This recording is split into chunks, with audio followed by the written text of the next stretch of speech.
Welcome back to the class, and today is our the last session, the fifth session in the 12th week. That is the final session, and I am quite happy as well as relieved to be able to complete the course.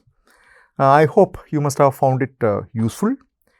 We know that I have framed it as a slightly advanced course, looking at globalization from a sociological point of view, and basically framed the course as a theory heavy course. So I do not know how many of you found it rather very difficult, very dry.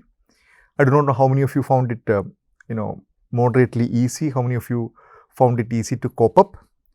I have absolutely not much of an idea about the way in which you have received it. But this is a course that I offer at IIT Madras. In fact, I have added more material to this course than what I otherwise would have discussed in the class because of the limited time period that I get in the regular class. So I hope that this course was useful because globalization is a process that is happening around us. As I mentioned in the very introductory class, it is happening through us. We are a party to that. It hardly leaves any field of society untouched. It is,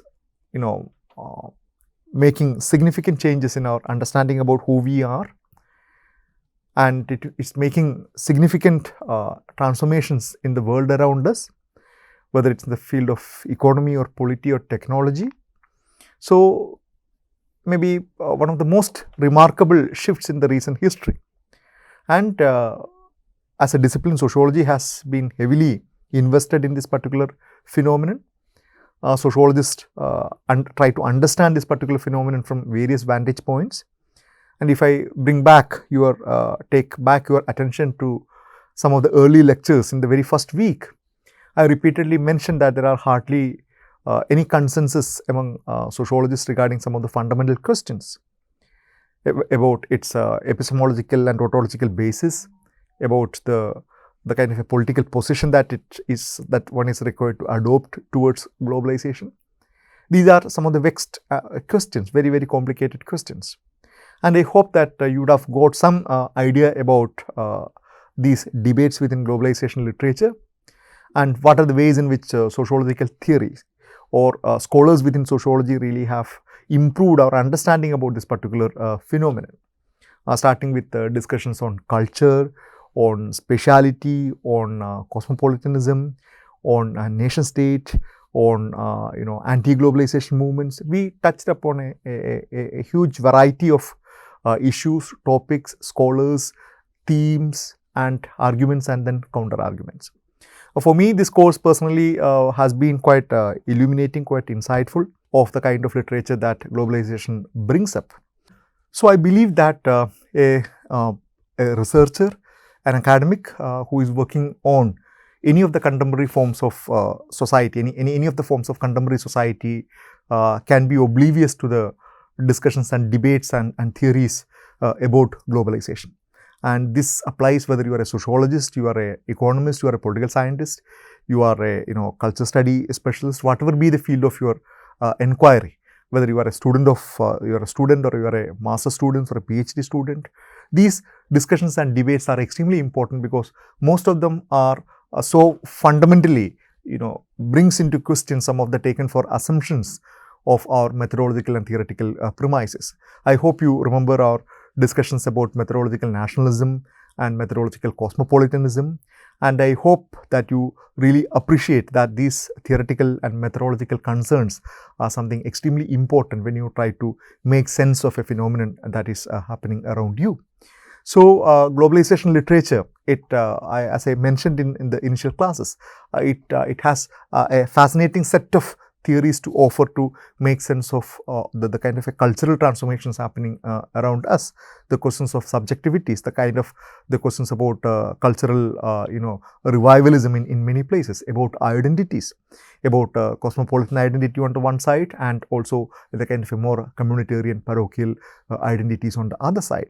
So scholars like Arjuna Padure and others make a lot of sense, especially I hope you remember his argument about the fear of small numbers, about how these minorities create so much of terror and create so much of fear among the minds of the majority. So we had a series of important and interesting discussions about spatiality on Giddens, on Ulrich Beck. I hope you would have enjoyed his discussion on the risk society, his argument about the second modernity, his argument about reflexive modernity, and I hope that though some of those readings might have been slightly dry for you, I hope you would have appreciated the kind of a theoretical rigor with which they were arguing, this set of scholars including Castells and others. So we have framed, or we have come across a series of articles and literature that kind of cut across the disciplinary boundaries. Many of the literature that we discussed are not confined to that of sociology alone. We moved into the realm of political theory, we moved into the realm of economics, we moved into the realm of geography, we moved in the realm of cultural studies. So naturally, this literature in a globalized late modern era cannot be compartmentalized as the way it was envisioned maybe during 19th or 20th century. So the literature will also reflect the kind of complicated life that we are facing in the contemporary times, and I hope you would have appreciated that. And in the last couple of weeks, I try to concentrate on some of the select themes on globalization, that including the guest lecture by Dr. Shakti. And I think that that also you must have found it useful, because we maybe till the week 10th, we did not really look into case studies or other things or examples. Rather, we were focusing more on the theoretical side. So the last 2-3 weeks we devoted to the study of very substantive themes like sociology of religion, then sociology of media, and a host of other themes. And I hope that by this time you have kind of a general theoretical background to make sense of globalization literature on any specific themes of your interest. And that was again one of the primary objectives of this course, to enable the students to theoretically appreciate the kind of transformations that are happening in the area of their special interest. So that is the reason why I spend so much of time on the theoretical aspect, so that once you are familiar with the theory, then it becomes much more easier for you to use the theoretical framework to make sense of the advancements as well as theoretical arguments that are taking place in your substantive domain of interest. And I hope that all of you, whether you are students or faculty or researchers who have taken up this course, will find it useful.